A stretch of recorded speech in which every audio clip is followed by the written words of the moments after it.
Aloha, empowered entrepreneur. And today I want to talk about getting more customers to buy more from you. Obviously, if you're in business, you want more sales. Here are some of my recommendations to get them. The first one is a bit more obvious, which is to understand the customer. So, you hear this all the time conducting market research, gathering customer feedback. You want to understand their needs, their wants, their pain points. I like to also add in there their beliefs. I like to know what my customers' beliefs are. And then basically these things can then help you create products, services, and marketing that meets their needs and exceeds their expectations. So the more that you can articulate the customer experience basically and convey it, the more that it lands with the customer, the more it's, hey, this is exactly what it is that I need or that I want. Okay. Another way that you can do this is to personalize the experience. So you can address customers by name, remembering their preferences, provide customized solutions. Um, the more you know their behavior and their experience interacting with their business, the better. So, in another episode, I talked about how a particular restaurant, that I knew all their first names, they knew my name, they knew what I ordered. I had gone there, frequently enough, and so it was a very much the experience of going to the restaurant. And it's interesting because I even ordered something that was off the menu that were on the menu, but it was a custom option. And so they had to remember everything. And it was very interesting, right? So it's like getting more to buy from you. So it was interesting because when somebody would say, "Hey, let's go out for lunch," or let's meet up," or da da da, where would I want to take them? I would want to take them there because of the experience that I was able to have by being there. So personalizing the experience is pretty important. Another way you can do this is to communicate effectively, responding promptly to their inquiries, providing clear and accurate information, seeing things through to solution to fruition, making sure that you've actually you've read their questions, that they are valued by your company, that they're not just another ticket or another number or another inquiry, right?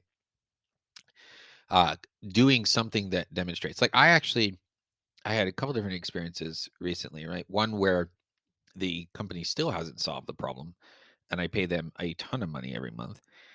Um, and I'm actually starting to think about whether I should just stop doing business with them. It's getting to that point.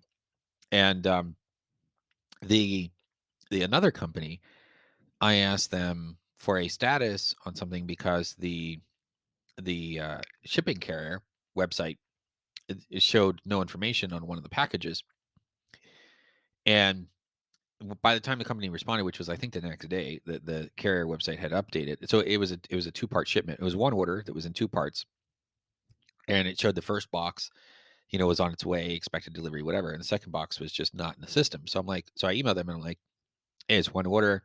What's going on? Where's the second box here? By the time they got back the next day, the system had updated, and I was like, oh, okay, no big deal. I just want to make sure that the box was on its way and something didn't happen. And they actually gave me a like a virtual gift card, for their website. And I'm like, for a reasonable dollar amount. And I'm just like, this is interesting. I asked them a question that wasn't even their issue, wasn't even an issue at all. And they wanted to it was like something like, thank you, sorry for the inconvenience, whatever. Here's a gift card to put towards your next order. Thank you for your customer loyalty. And I'm like, huh, like that was very surprising. So in one situation where I couldn't get them on the phone, I couldn't get them over chat, I couldn't get them, email going back and forth. It's obvious they weren't reading my messages, and I'm like, getting nothing from them, no cost savings, versus um, this other company that basically demonstrated that they valued the experience of the customer. So it's pretty cool. Um, Solve problems quickly. So training your team to solve problems quickly and efficiently, providing excellent customer service. I have switched companies to a more inferior product because of better customer service. And because if that's important in the experience of the product or service, I want to make sure that I'm with a company that's going to provide that customer service. And by giving them more than what they had when they inquired, right? So I talked about this in another episode. It's like making sure that if they ask you something, that when the experience is done, they have more information than when they came to you, right? So solving their problem, doing it quickly, doing it efficiently, and just demonstrating that you value their experience and their customer loyalty. Listening to feedback. In another episode, we talked a little bit more about this and using that feedback in a way to help improve your products or services. Not necessarily implementing all the feedback, but demonstrating that you heard it. And in one of the other episodes, we talked about different ways that you could actually demonstrate that. Um, One of the things here, though, that I'll add that I don't think I mentioned in the other episode is sales and product development can really learn from support, right? So the sales team, the product development team, by going through support inquiries, by going through what is the customer experience using this product, talking to the support team can totally use it. There's software companies where sometimes what comes into support is disconnected from the product development team, the developers, and can be disconnected from the sales team at times. So the more that sales, product development, and support are aligned and connected, the better. Continuously improve. So your products, your services, your customer experience, your customer feedback, making changes based on customer needs, adapting to market shifts, staying focused on the direction you're going, but continuously improving and paying attention.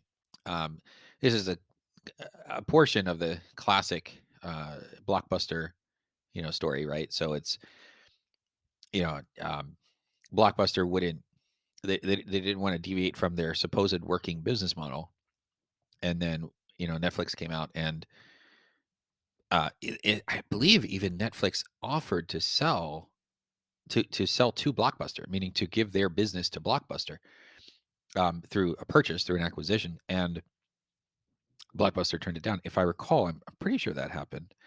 And and so the interesting idea is like even in that, you know, they were just there was a lack of improvement. It was like we're just going to run this one business model all the way through.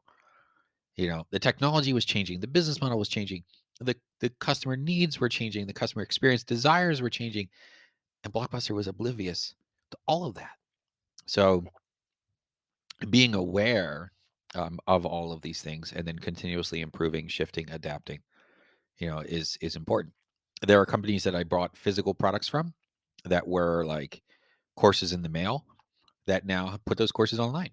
And ones that I even bought like a decade ago or more, actually 2 decades ago at this point, I could message them and say, hey, I bought it such and such. Here's my receipt. Actually, physical product is in storage or I don't have it anymore or whatever. But do you by any chance have an online version, that I could either get access to or pay a reduced rate on or whatever the case may be? And some of the companies were like, yeah, here's the online version. Some of them were like, hey, we do need a reduced rate on it. And I'm like, okay, no problem.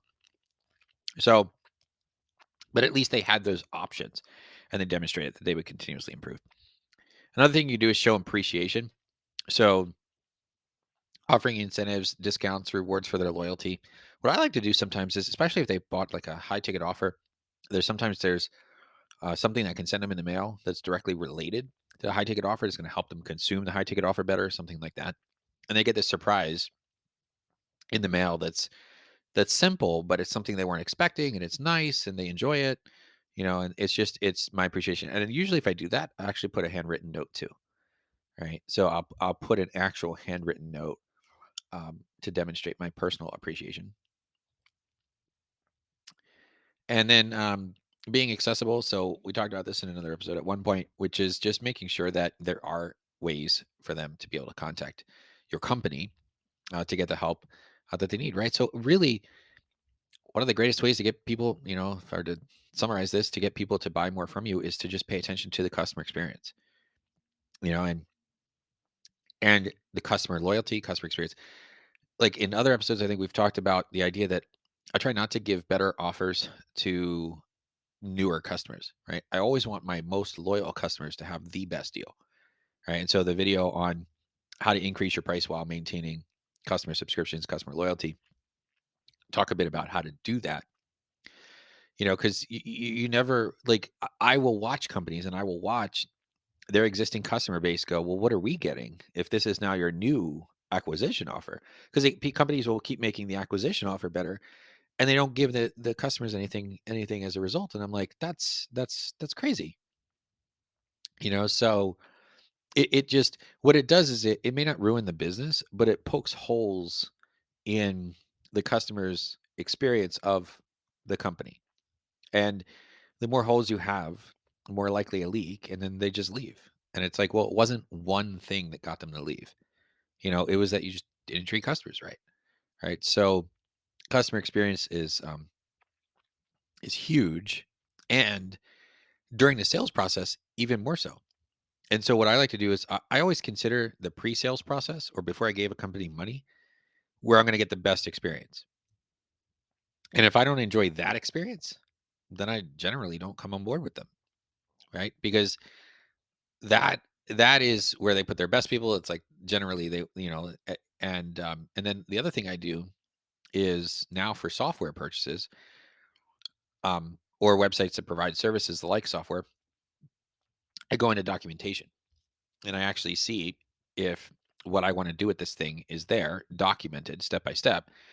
And then if it's not, I open a ticket and I ask them, how do I do this? Because sometimes marketing messages in software are so generic and I think it means something different than what it means.